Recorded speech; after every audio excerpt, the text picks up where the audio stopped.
Hello, my fellow minor league nerds, and welcome to our newest minor league franchise history episode. We're continuing our series of honoring fellow Curved Brim Media members. This episode honors co-founder Paul Caputo of Baseball by Design and looks at the history of the AAA Denver Bears and later the Zephyrs. The Denver Bears are one of the most successful and important teams in the American Association, consistently fielding winning teams and running up attendance figures not seen elsewhere in minor league baseball. They also developed an extremely loyal fan base of hardcore fans that were not too keen about the arrival of Major League Baseball when it eventually came to town. Baseball was first played in Denver as early as 1862, and throughout the late 19th century with enthusiastic support for numerous amateur, semi-pro, and professional clubs. Teams played in the Colorado State League in 1885, 1889, 1895, 1896, and 1898. The Grizzlies represented the city in the Western Association in 1889 and 1890, with the team playing as the Mountaineers in 1891. In 1885, a team without a nickname represented the city. But it was in the Western League where Denver spent most of its time before the American Association. Their first team was the Mountain Lions in 1886, with the Mountaineers playing in 1887 and 1888. From 1900 to 1917, the city had a team in the league, playing as the Bears in 1900, and then again from 1913 to 1917, and as the Grizzlies from 1901 to 1912. The Bears' nickname returned from 1922 to 1932, and again in 1941 for one season, and then once more from 1947 to 1954. The name Bears was derived due to the popularity of then Vice President Theodore Roosevelt. During this time, they won 5 Western League pennants in 1901, 1911, 1912, 1913, and 1952, as well as winning the league championship in 1952. The team's original home was Broadway Park, but beginning in 1922, they played at Merchants Park, which was nicknamed the Brickyard due to its hard playing surface. It was a wooden structure that seated 7,000, featuring a deep outfield that encircled a vast graveyard for home run hitters. Like most other teams and leagues, the Bears and the Western League were impacted by the Great Depression. The Bears were plagued by poor attendance, with other teams in the league finding the travel to Denver, which was the westernmost team in the league, a financial strain, leading to the Bears to disband. The team returned in 1947, again playing at Merchants Park, which was now too small for the overflowing crowds that came out to Bears games. There was no room to expand, so it was replaced the following season by Bears Stadium, a beautiful half-bowl facility located at 20th and Federal Boulevard that had a seating capacity of 18,523, the largest in the league. The first game was played there on August 14, 1948. In 1949, the Bears set a Class A attendance record when 463,069 came out to support them. By the start of the 1950 season, there was no doubt that the city was ready for a higher classification of baseball. In 1954, the Philadelphia Athletics of the American League were purchased by Arnold Johnson, who moved them to Kansas City, Missouri. The city's AAA American Association team, the Blues, who had been affiliated with the New York Yankees since 1936, would need to find a new city in which to play. With the success the Bears had been having in Denver, it's no surprise that's where the team decided to relocate. the Western League Bears would fold along with the Omaha Cardinals. The league itself would fold following the 1958 season. The AAA Bears would be stocked with Yankees talent for the first 4 years of their existence before playing as an independent in 1959. They would make the playoffs in each of those 4 seasons. First baseman Marv Throneberry would be the team's most productive hitter, leading the league in home runs and RBIs in 1955, knocking out 36 and driving in 117, as well as in 1956 when he hit 42 homers and had 145 RBIs, and then again in 1957 he hit 40 home runs with 111 RBIs. In 1957, Norm Seaburn won the league batting title, hitting .349 with 24 homers and 118 RBIs. In 1955, they finished in third with an 83-71 record and were swept in the first round of the playoffs by eventual league champions, the Minneapolis Millers. 1956 saw an 87-67 finish, which was good enough for second place. They defeated the Omaha Cardinals in 6 games in the first round of the playoffs before being swept by the Indianapolis Indians in the league championship series. 1957 would see a 90-64 record, with them finishing in second, 3 games behind the Wichita Braves. They gained revenge on the Millers by sweeping them in the first round before taking down the St. Paul Saints 4-2 in the league championship series, winning their first American Association championship. By virtue of winning the American Association crown, the Bears qualified for the Junior World Series, where they would defeat the Buffalo Bisons of the International League 4-1. 1958 saw a return to the league championship series after finishing in 4th place, losing in 4 to the Millers. The Bears failed to make the playoffs in 1959, but returned in the next 3 seasons, making it to the league championship series in both 1960 and 1962, losing both series to the Louisville Colonels 4-2. The American Association disbanded following the 1962 season, seeing its teams divided between the International League and the Pacific Coast League, which the Bears joined. They would not make the postseason during their 6 seasons in the PCL, with their best finish coming in 1965 when they ended the season in 2nd place in the East Division, with only the division winners making the playoffs. They may not have had any playoff appearances, but they were still successful years on the field. Affiliated with the Milwaukee Braves in 1963, they led the 10-team league in hitting, producing the batting champion in outfielder Chico Salmon, who hit .325. First baseman Tommy Aaron, the younger brother of Hall of Famer Henry Aaron, hit .310 in 66 games for the Bears before being called back up to Milwaukee. Third baseman Lou Klimchak hit .352 with 19 homers and 68 RBIs in 81 games before also being called up to the parent club. Bob Uecker hit .283 in 50 games as the team's reserve catcher before he was also called up to Milwaukee. The team's pitching, though, was weak, with no one posting an ERA under 4. Their attendance dropped to the lowest in their entire history when only 112,118 fans showed up. 1964 saw another batting title for Denver as Lou Klimchak hit .334 with 19 homers and also led the league with 112 RBIs. Tommy Aaron was back hitting .277, knocking out 21 and driving in 86. The team's best pitchers were Phil Niekro, who finished 11-5, and Larry Maxey, who went 11-9. The Bears finished 16 games out of first place in the East Division. 1965 saw a 3rd consecutive batting title for Denver as outfielder Ted Eulander hit .340.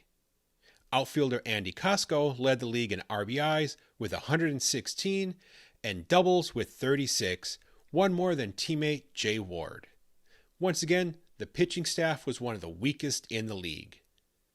The 1966 team once again hit with authority, featuring Ted Eulander, who hit .341 in 43 games. First baseman Walt Bond hit .316, and third baseman Ron Clark hit .294 with 94 RBIs. Rich Reese hit .327, Hilario Valdespino hit .321, and Fred Castro hit .300. Pitcher Jim Olam led the league with a 20-6 record before being called up to the new big league club, the Minnesota Twins. 44-year-old Art Fowler was a reliable reliever, finishing with an 8-2 record. Fowler pitched well again in 1967, going 5-3 in 39 relief appearances, also acting as a coach for the team. Only one starter, Bill Whitby, finished with a winning record when he went 11-8. 1968 saw the Bears start 8-22 under manager Johnny Gorel. Billy Martin, who was serving as a coach with the parent club, was offered the Bears' managerial position. He was reluctant to accept it as he wanted to manage in the majors. He eventually accepted the offer after his wife Gretchen told him that he needed to prove his ability as a manager before getting a job in the majors. He reversed the team's fortunes, seeing them go 65-50 under his leadership. He brought what would later be known as Billy Ball to Denver, turning the players into gambling base runners who exhibited a daring style of play. Outfielder Pat Kelly hit .306 and led the league in stolen bases with 38, while third baseman Greg Nettles hit .291 with 22 home runs and 83 RBIs, with outfielder Bob Oliver hitting .297, knocking out 28 and driving in 93. Right-hander Jerry Kreider tied for the most victories in the league with 18. But as in past years, the rotation was not very good. Art Fowler made 28 appearances, including 2 starts, finishing 1-1 with a 1.93 ERA. The team finished 73-72. Taking the Denver job worked out for Martin as he signed a 1-year contract to manage the Twins the following season. When the Kansas City Blues relocated to Denver, they were owned by wealthy sportsman Bob Howsam, who bought the Blues for $78,000. In 1959, he began to invest heavily in the Denver Broncos of the upstart American Football League, seeing his Rocky Mountain Sports Group control the Broncos, the Bears, and Bears Stadium. The stadium began undergoing a series of expansions that would eventually see its capacity swell to over 75,000 in 1977. Due to financial difficulties, Howsam was forced to sell Rocky Mountain Sports Group, seeing Gerald Phipps, who owned the construction company in charge of the Bears Stadium expansion, take over. Bears Stadium would be renamed Mile High Stadium in 1969, with baseball fans continuing to call it by its original name. Howsam would later go on to become the GM of the Cincinnati Reds, help building the Big Red Machine dynasty. With the Broncos being a major league team, they took priority when it came to Mile High. As a multi-sport stadium, it could be converted from a baseball park to a football stadium in a matter of hours. Even though the Bears did draw well, their crowds would be swallowed in the double-decked vastness that was filled for football games. When Major League Baseball expanded in 1969, adding 2 teams to each league, AAA baseball was reorganized with the American Association returning, which the Denver Bears happily joined once again. In that first season, they finished in last place in the 6-team league with a 58-62 record. It was also their last season being affiliated with the Minnesota Twins. Despite the poor finish, they led the league in hitting and finished second in attendance. In 1970, the team teamed up with the Washington Senators and won the West Division by a half a game over the Tulsa Oilers. That half a game came about due to the fact that the Bears played one less game than Tulsa. In the championship series, they fell 4-1 to the Omaha Royals. A now 48-year-old Art Fowler appeared in 45 games out of the bullpen, finishing 9-5 with a 1.59 ERA. 1971 saw them repeat as West Division champs when they finished 73 and 67, 2 games up on the Oklahoma City 89ers. They would win their second American Association championship when they defeated the Indianapolis Indians in 7 games, with the last 2 games of the series being played as a doubleheader. Once again, they qualified for the Junior World Series. Due to a conflict with the Broncos schedule, all 7 games were played in Rochester, home of the International League champions, the Red Wings, frustrating Bears fans. They would lose the series in 7 games, with many believing they would have won if they had the home field advantage of playing at Mile High Stadium. The next 3 seasons would see losing records for the Bears, who only won 61 games in 1972 and 1973, and 62 in 1974.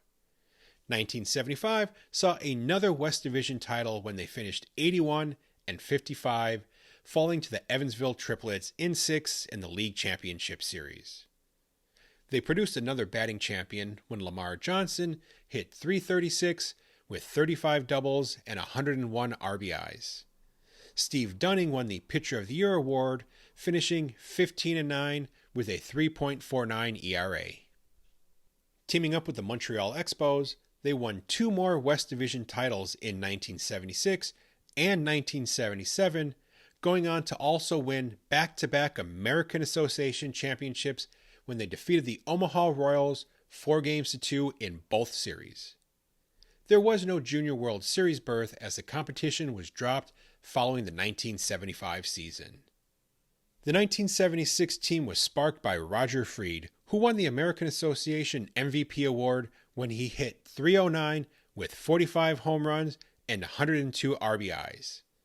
The 1977 team was led by Frank Ortenzio, who was named the league MVP after hitting .311 with 40 home runs and 126 RBIs. 1978 and 79 saw back-to-back losing seasons when they finished 64 and 71 and 62 and 73. 1980 saw another batting champion when future Hall of Famer Tim Raines hit .354 with 23 doubles and 11 triples. Randy Bass would win the league MVP after knocking out 37 and driving in 143 runs. Steve Ratzer won Pitcher of the Year when he finished 15-4 with a 3.59 ERA. They won another West Division title that year when they finished with the best record of their existence, going 92-44. They unfortunately would not win the championship series as they fell 4-1 to the Springfield Redbirds.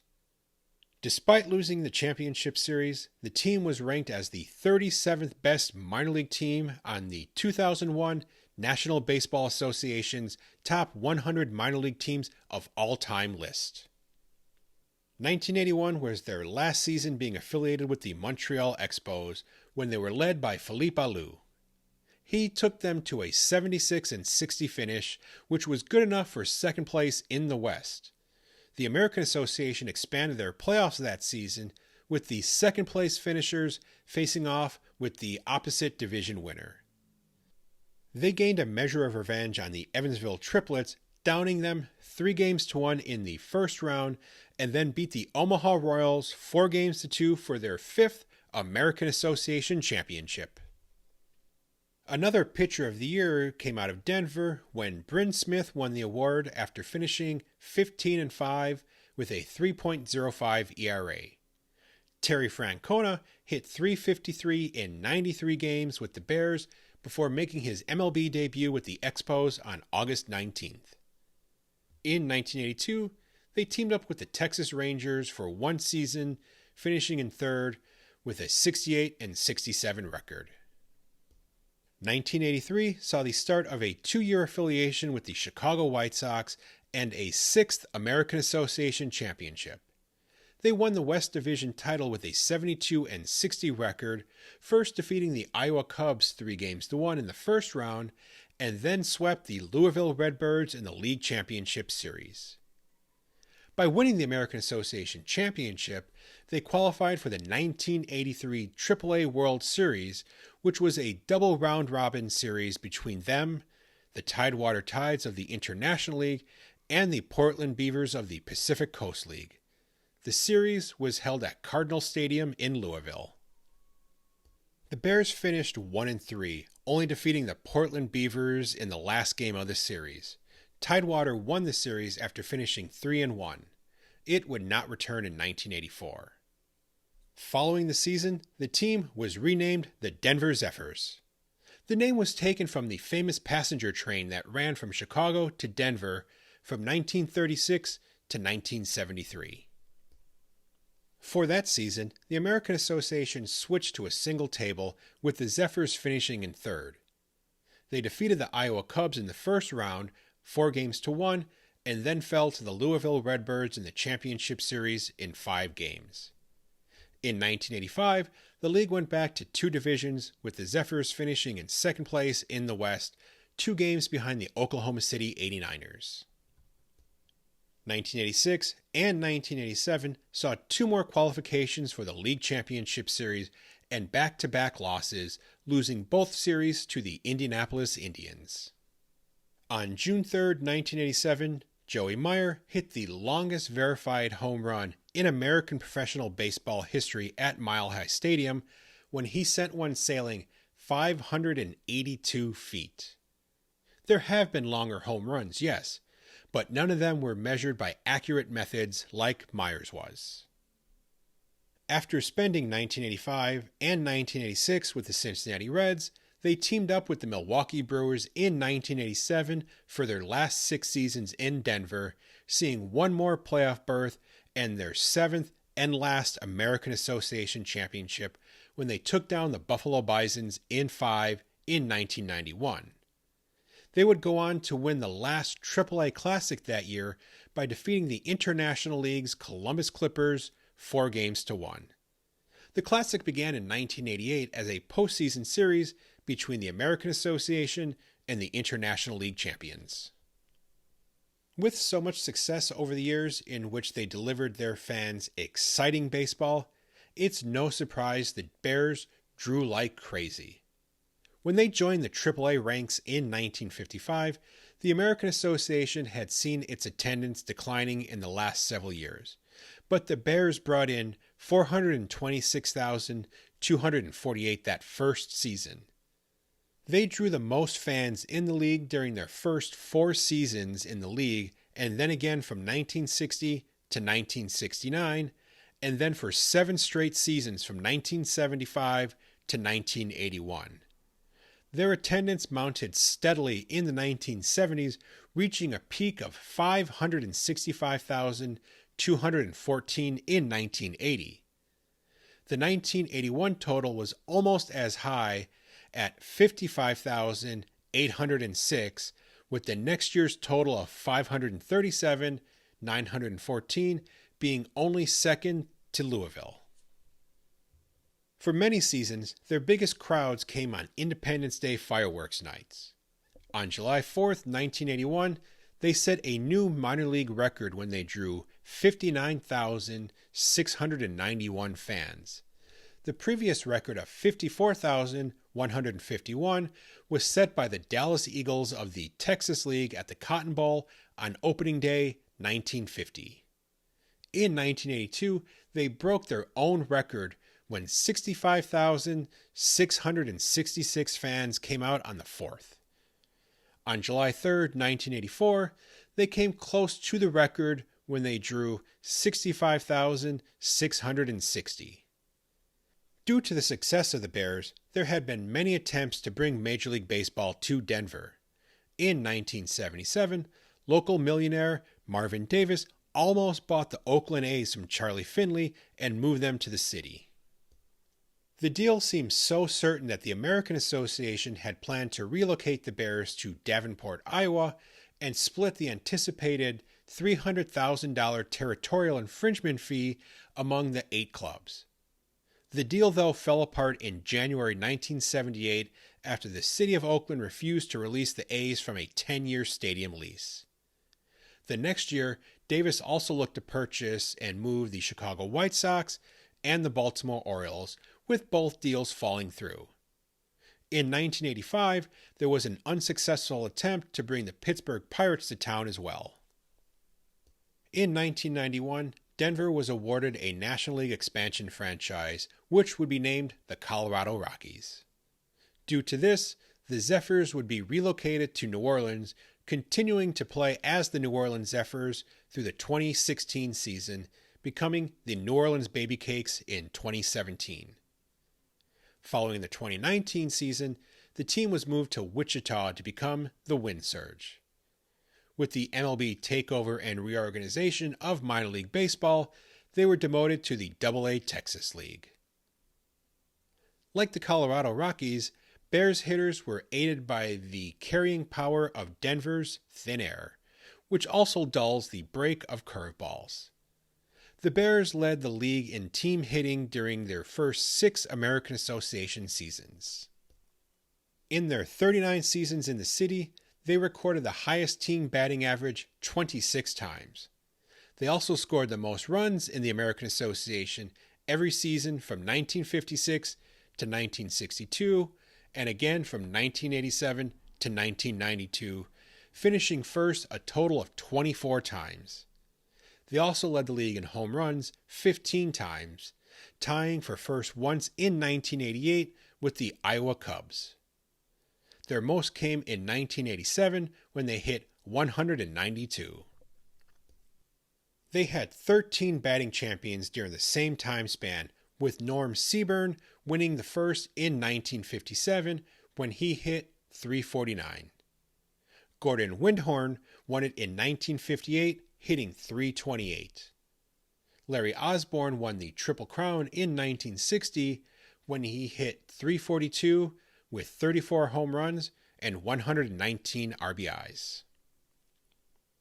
Don Wirt took the title in 1961, with Chico Salmon winning it in the Pacific Coast League in 1963 when he hit 325.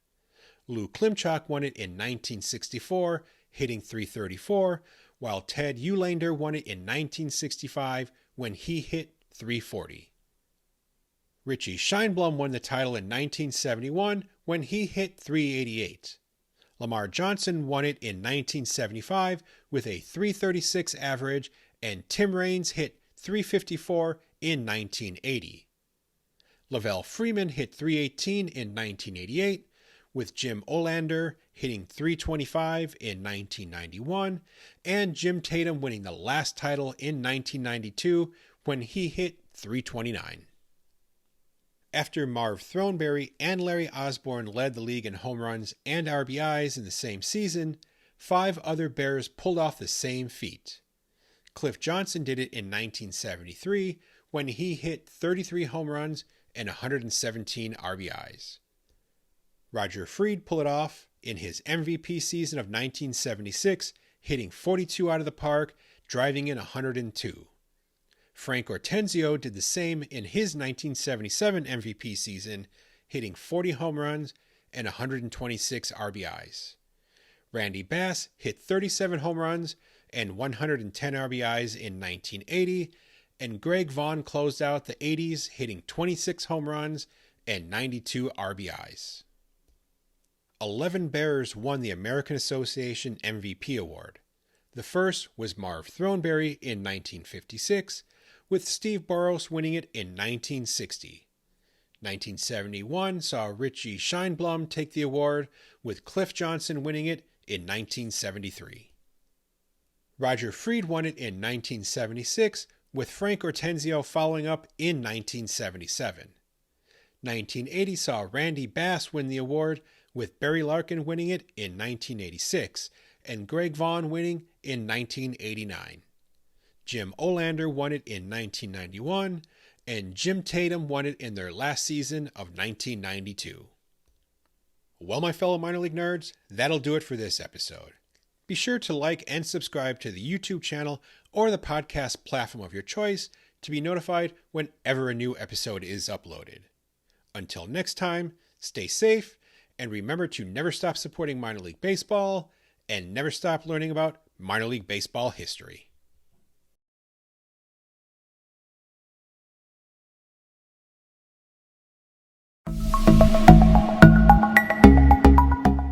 This podcast is part of the Curved Brim Media Network.